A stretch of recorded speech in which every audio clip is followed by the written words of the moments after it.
down the life cycle of your disposable cup, especially after you just enjoyed a steamy cup of chocolate. When I throw something in the trash, I frequently stop and think, is this really going away? Or is it simply occupying a different space out of myself? Am I being responsible by not questioning my habits? How many people across the globe are doing the same thing as I am right now, over and over again? My name is Mariana Acosta. I am a contemporary jeweler and I have been teaching the art of transforming waste for the past 4 years to industrial and graphic designers in my hometown in Mexico.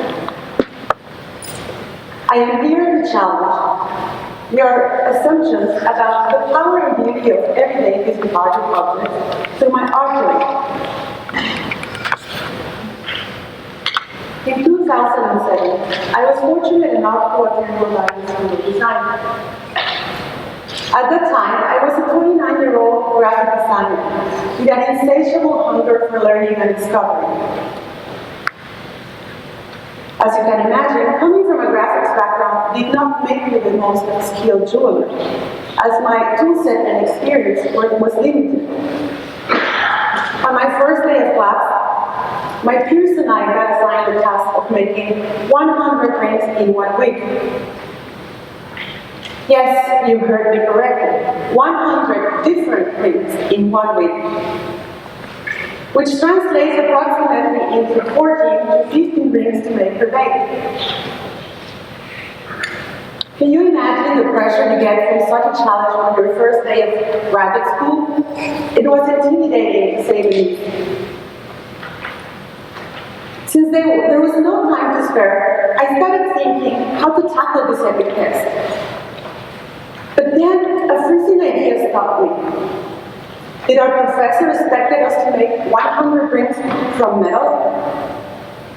I had learned some basic silversmithing techniques back in Mexico, but I was nowhere close to my peers in terms of proficiency. Once I had exhausted the ideas of how to make 100 rings and perform all of them, I did what every desperate art student would do in a situation like this. I ran to the school store. If you have an appetite for making, you can understand the feeling of entering an art supply store. It is a pleasure.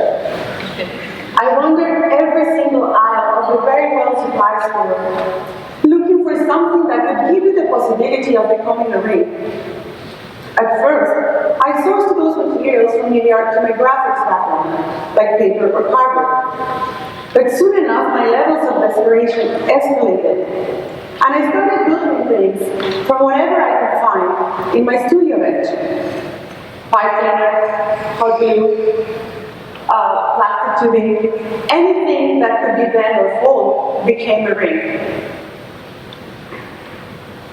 Days kept passing by, and even though I was diligent in making, by day 5 or 6, I was already in a frantic state, as the materials and ideas ran out.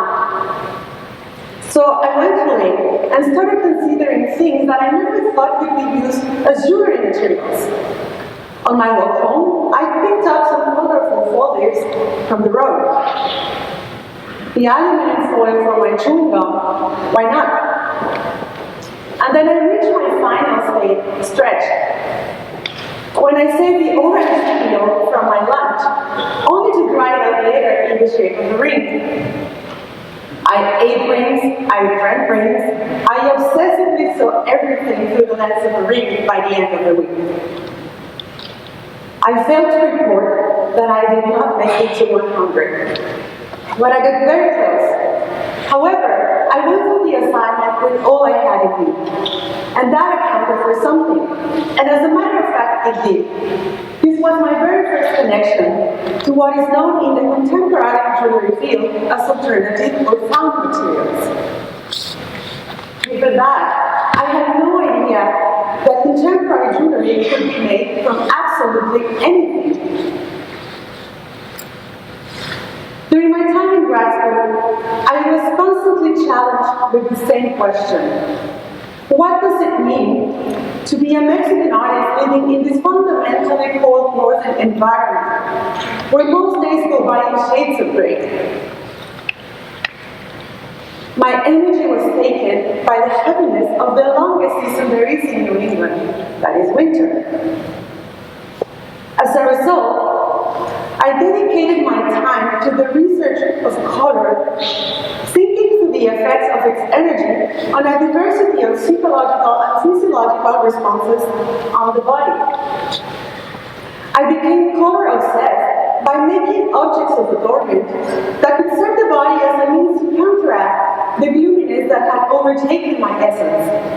Missing the brightness and the warmth of my country made me search for ways to pay a tribute to the life I was missing. 2 years later, and many works and color studies in between, I came up with my thesis entitled Color Infusion, a collection of sculptural objects that took form by painting canvas circles in gradients, radiating the energy of color onto the body.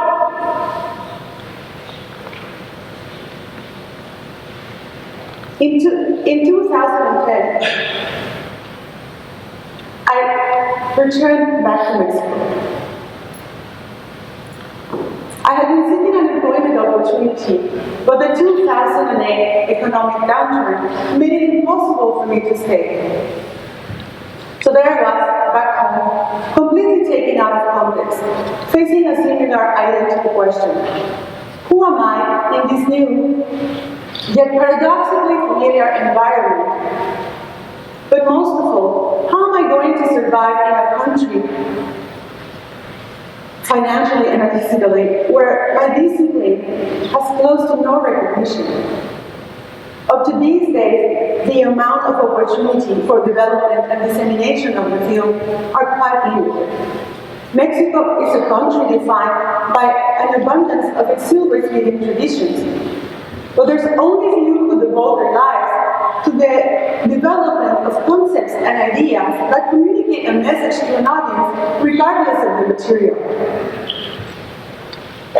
The lack of an artistic community in my hometown and the financial challenges of surviving as an artist triggered the momentum for this life project. Soon after graduating, I started looking into my belongings for possibility.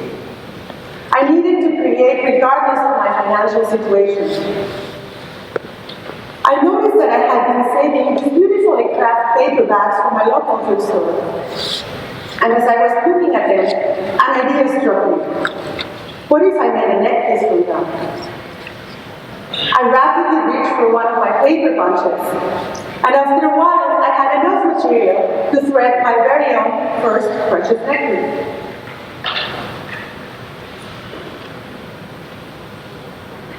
I believe that when you want something so badly, the universe conspires in your favor. At some point after my return back home, I received an invitation to teach contemporary jewelry at my former college, Universidad Gestalt de Diseno. The class was addressed to industrial designers, and the subject was sustainability. From that moment forward, I have been able to share my largest passion while at the same time putting my 2 cents to the contemporary jewelry field in Mexico. But the best part is that I get to do this through these objects that have been slowly captivating my perception since day one in graduate school. I had divided the creative process of transforming waste by identifying 4 different roles. The first one, I call it the catalyst. In this phase, I rely on the captive minds of my students to become immersed in what I call a brain rewiring session through images of contemporary jewelry made from repurposed materials. I spent countless hours confronting their assumptions about usability and potential material wearability. But what does it mean to make the work of art from body? What are the details involved in its craftsmanship? On the second role, we have the hunter-gatherer. Going out in the world and collecting objects from different environments is central to this process. Looking into our own habits and the things we use and discard on a daily basis is almost an immediate urge, but it's just as important to collect objects from near and far surroundings, like the coffee shop, the junkyard, or a factory. All these can lead to unusual and interesting findings as to which materials are more available and abundant. On the third row, there is a MATLAB scientist. Once a large collection is gathered, the objects are scrutinized and separated into different materials, such as paper, plastic, or fibers, to be then grouped into categories according to their specific qualities, such as color, shape, or malleability. It is also important to furnish your research with a proper framework about the origin and the using context of the three chosen materials. These three steps set the groundwork for the transformation of the material, which leads us to the fourth role of the magician. How to tackle the transformation of a plastic bottle or an old magazine? At first, the process is driven by intuition. Can you read the material with your hands? Which is the right tool to work with tape? Can it be woven or sewn? All these questions find their answer through experimentation. But what's most important here is to fully understand the nature of your material. Only then will the magic happen. And by magic, I mean that moment when you're so exhausted and frustrated of trying to make the material fit into your design paradigm that you have nothing left to do but to let go of your expectations. One of my students, Daphne, she chose to work with videotape from VHS cassettes. She has performed one of the most challenging and exhaustive process of transformation that I have witnessed in my teaching years. No matter what she did, the tape just wanted to unroll, and every single time ended up on a messy pile on the floor. She wanted so hard to control the tape, until one day I just asked her to stop and play freely with the material. The activity became so physical that she ended up covered and tangled in it. And from that winning experience, her chaos vest, also known as Fluffy, came to life. From here on, a flowing and honest process of dialogue arises between the maker and the material. A jewel is defined in the dictionary as articles of silver, gold, or precious stones for personal adornment. This definition falls too short in my world. But what makes an object's worth? How does it impact our perspective of preciousness, beauty, and value to see PET bottles or videotape purposely becoming part of an object of adornment for the body? Gravitating towards the remains of our everyday life has been an effort to find my voice as a jeweler, but also about making myself sustainable in the process.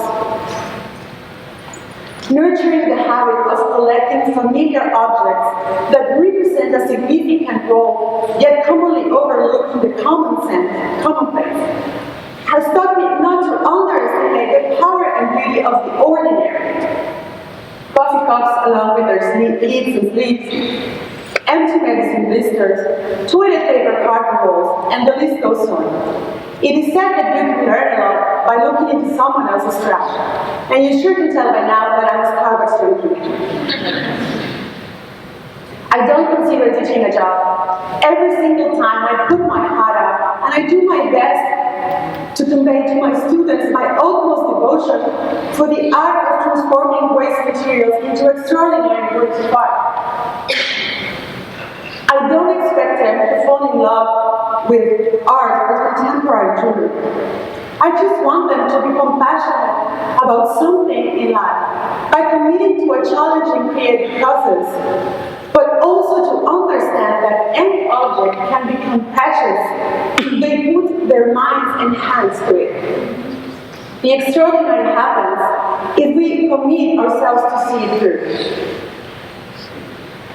Every day, we engage with dozens of different objects that serve a functional purpose in our lives. We use them for what they are intended, and then we toss them away. But do we ever stop and think if they deserve a second chance? Does your takeout or food container be reused, repurposed, or recycled? In his book Herbology, Edward Hume describes how we generate 47 pounds of trash per day. Reconsidering our habits is becoming more and more crucial if we want the future generations to live and breathe in an enduring world. But for that to happen, we need to redefine our understanding of waste in relation to usability and necessity. Do we need to buy a 24-pack of water bottles, or can we refill our own when we're thirsty? And what about the printed paper? Can we save it in a digital format? What I mean is that we don't have to become activists or environmentalists to contribute to an enduring world. We're all born makers, and creative living is not just for those who go to art and design school. It is a way of living, and it is available to everyone if we care enough to open up that door in our lives. Let's think how we can challenge notions of disposability in our home and our community and engage creatively in this way.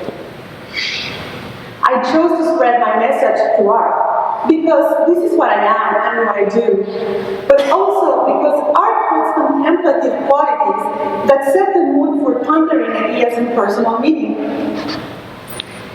Thinking back to my first project assignment in graduate school, I had no idea how profoundly this assignment was going to impact my perception of the world for the rest of my personal and professional life.